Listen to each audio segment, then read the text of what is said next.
Bonjour à tous. Alors, je vais vous présenter ma nouvelle application de gestion de flotte de véhicules. Alors, je vous ai mis à disposition un PDF complet d'explications euh, qui permet de voir toutes les fonctionnalités, page par page, 9 pages. Je vais faire une vidéo uniquement sur les fonctions auxquelles vous n'aurez pas accès sur le fichier Excel que je vous ai aussi fourni. Donc, c'est un fichier Excel de démonstration.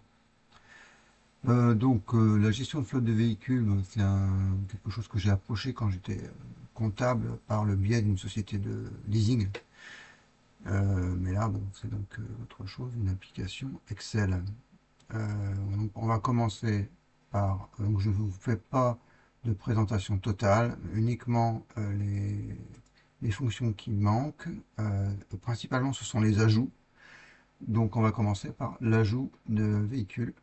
Alors, je vais vous montrer comment je procède.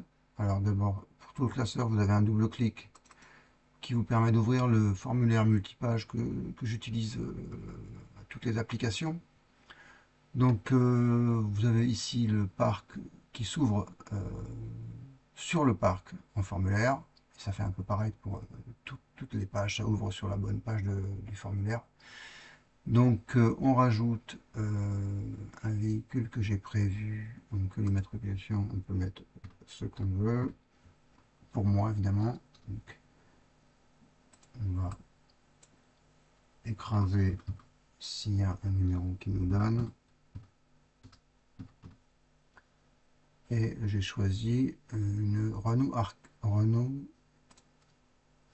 Alors, j'ai pris l'Argus et j'ai choisi une Renault Arcana. Alors, on y va, on saisit différentes données. Donc, la marque, le modèle, donc ça va être un nouveau. On saisit en majuscule.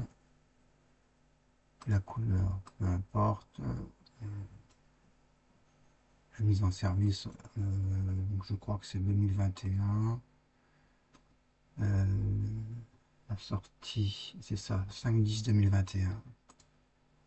Donc on peut dire n'importe quoi dans 2000, à partir de 5-10-2021.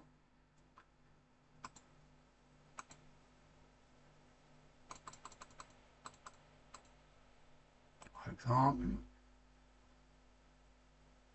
Euh, Après, donc c'est une hybride.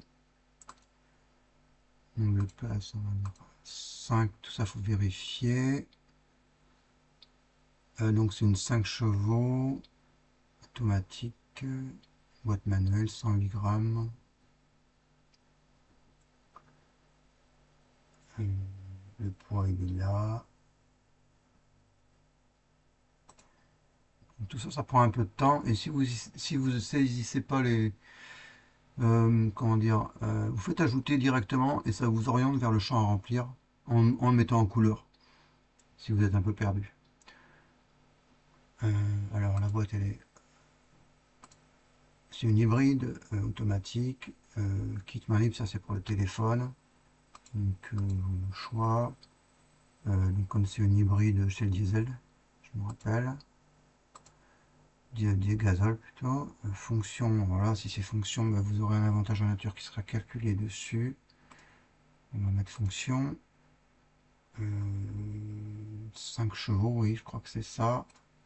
Oui. Alors là, c'est 2 tonnes.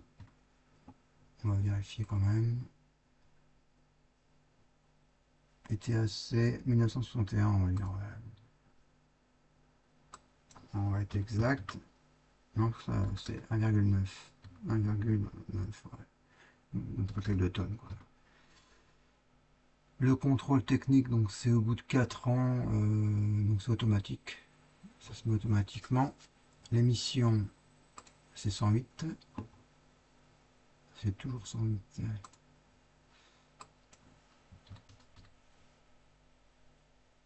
Caméra embarquée, le GPS. On va dire non, il y aura une notification. Les observations quand vous en avez, après quand vous modifiez. et vous ajoutez et on confirme. Voilà, ça c'est pour l'ajout de véhicule. Après, l'ajout de conducteur. Pareil, je ne vous explique pas comment ça fonctionne, le PDF le faisant. Je double-clique pour avoir accès au formulaire. Donc je rentre l'immatriculation, mais on va prendre n'importe laquelle. N'importe laquelle. Alors ça c'est la photo du conducteur. Hein. Donc le nom du conducteur, vous existez. Là il n'y a que des noms. Par exemple. Donc il y a ces coordonnées qui s'affichent. Alors après vous mettez la date, la période de prêt. Ça peut être en mois ou en année bien sûr. L'heure de qui peut être important. Oh là il y a un bug avec l'heure de début qui n'est pas censé donner. Je l'ai pas vu. Donc 9 h la date de fin de prêt avec l'heure de fin 18 h pour la restitution.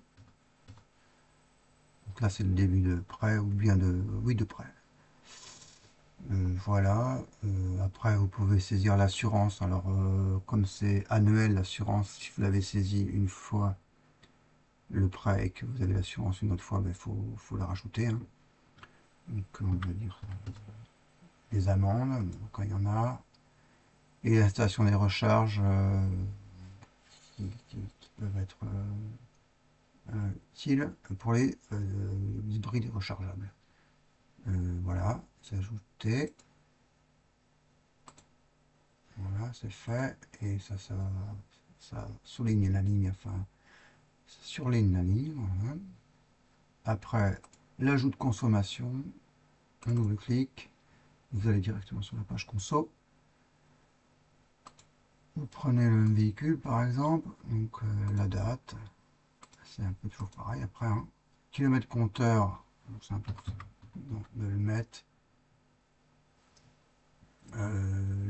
Par exemple, on a une recharge électrique.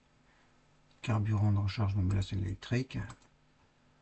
Le coût, donc ça c'est pour le thermique, l'électrique, on va mettre une recharge.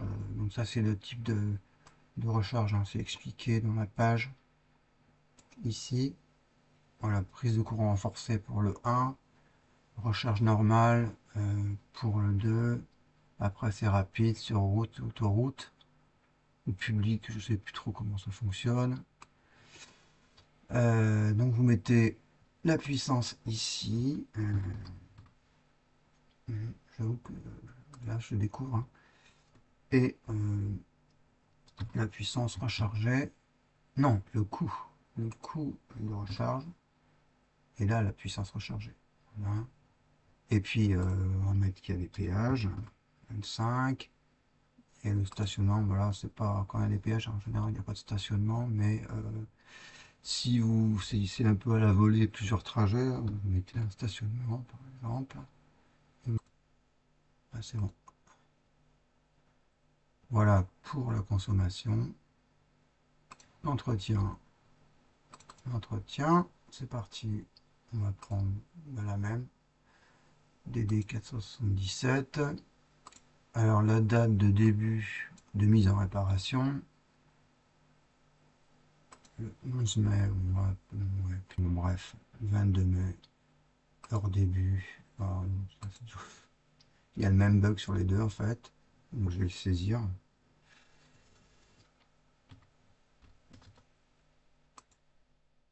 La date de fin, l'heure de fin, même bug. 18. Tac. Le nom, la catégorie. Là, je vous montre un petit peu. Par exemple, on prend la catégorie de réparation et vous avez toute une liste qui s'affiche en dessous. Donc vous pouvez modifier hein, ou même ajouter dans divers. Enfin, vous verrez ça sur le PDF. Donc une fois que vous la sélectionnez, elle remonte ici. Vous mettez le nom, ça peut être 1 ou si c'est des pneus, ça peut être 4. Le prix unitaire de votre quantité pour la vérification d'alternateur, je sais pas, n'importe. Et vous faites un plus ici. Après, si vous avez fait une autre réparation, vérification de batterie, on va mettre une autre catégorie par exemple sur la carrosserie. Remplacement d'une aile, on va mettre une à 250. Voilà, et là vous pouvez. Alors, voilà, cette fois c'est bon. Donc les horaires sont mis correctement un peu partout. Donc on n'a plus qu'à ajouter. Ça passe. Je confirme. Voilà. Donc après, c'est fini pour les ajouts, presque. Je vais vous montrer le planning, montrer que ça fonctionne. Donc là, ça montre les prêts en vert et les réparations en rouge. Et passer les mois un par un. Ça vous montre donc l'horaire de début et de fin quand il y en a une qui se met en bas. Là, ça tombe un samedi. Et là, à 9h un vendredi, un lundi, oui, un vendredi. Il y a les jours fériés aussi dedans, etc. Ensuite, on passe au résultat. Donc, pour l'achat, on saisit l'immatriculation. On met le montant de l'achat. Il nous demande le taux de charge patronale. Ici, ils ont 37, entre 35 et 45%. On ajoute, je confirme. Voilà. Vous avez un résultat qui s'affiche avec, vous voyez, les avantages en nature, ils chiffrent beaucoup, énormément. Pour une période de 5 ans presque, 4 ans et demi. Et après la TVA, l'impôt, quand on met le taux, donc par exemple, et on modifie l'immatriculation avec par exemple le taux et puis l'installation de borne par exemple 500, donc on modifie, c'est bon, ça passe. Là on a le taux de l'impôt avec le taux le montant de l'impôt. Voilà. Là j'ai montré toutes les fonctionnalités des macros auxquels vous n'avez pas accès sur le fichier de démonstration. Voilà, je vous laisse voir un peu tout comment ça fonctionne. Euh, Par contre, gestion de flotte, il y a beaucoup d'éléments, hein. On voit rien qu'ici, il y a 25 colonnes. Et donc ça peut varier énormément selon que l'on ajoute par exemple des véhicules d'occasion. Peut-être pas, mais des véhicules utilitaires, sûrement. Donc là, il faudra faire des adaptations pour chaque cas, je pense. Je vous laisse voir tout ça. Voilà, à vos questions. Bonne journée, à bientôt.